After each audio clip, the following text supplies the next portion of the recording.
Today is the 4th of July, American Independence, but in Abaco you don't feel any independence but the American independence. You're not proud to be an independent Bahamas.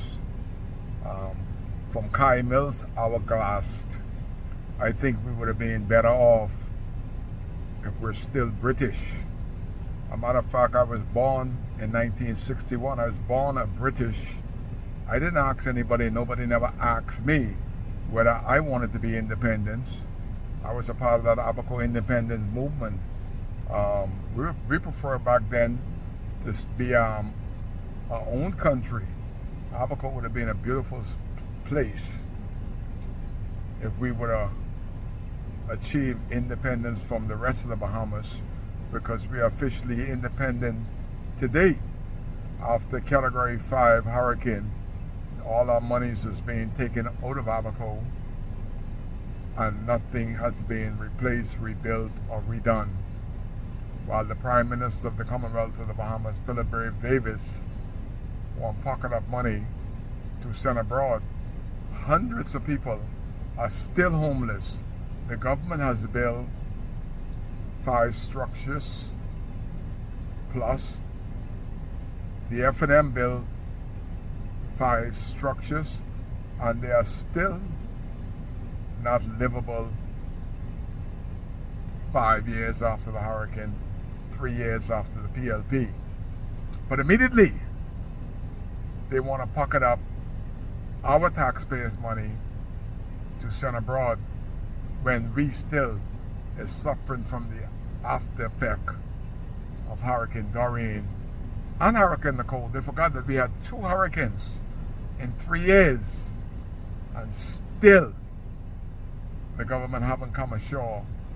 Still, you got that Captain Stephen Russell. They couldn't decide whether they were NEMA or the DRA. Both agencies failed the people of Abaco, and still failing, and Captain Stephen Russell on that TV with an ignorant ass talking a bunch of foolishness. Stephen Russell is the luckiest man in Nassau that hundreds died. He never came ashore. 5 years later, he still ain't come ashore. Government has changed, but Stephen Captain Russell remains in place. He's supposed to be gone years ago. But we need change in leadership. And that's what I'll be doing for the next 4 years. 4 days speaking about the lack of leadership in Abaco. We might as well didn't go to the poll to elect who we elected, because I don't think that anybody in Hopetown will re-elect John W. Pindham. I know the majority of people in North Abaco don't want to see Kirk Connors, while he is a member of parliament, nor less re-elect him.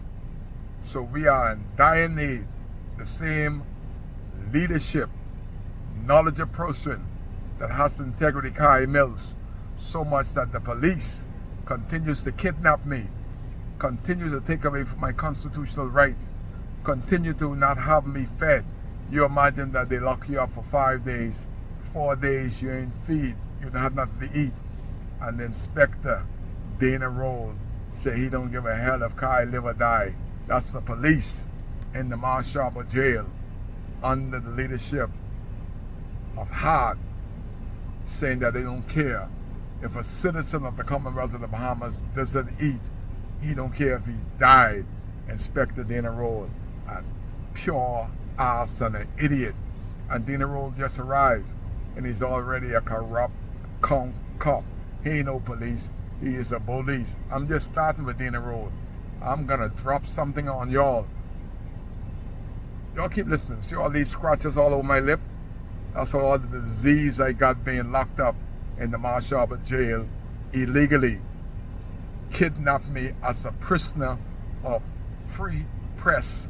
Nobody in the history of the Bahamas has been kidnapped by the police like I have been in Mashaba for the last 20 years. They are corrupt and they are corroborated the core. No integrity. Bunch of crooks. Kai case. That's why here all week on Will Hart, Dana, and then we're gonna go into Gornaki and we're gonna speak about what they call a suicide. They gotta be a bunch of idiots to think that girl committed suicide. Every police that were on that key ought to offer their resignation. Kai gonna speak. Kai shall speak. Kai will speak because I have a constitutional right to speak freely, especially if I'm speaking truth. Kai cares. I'm just coming out of this coma. I'm ready to speak because I care.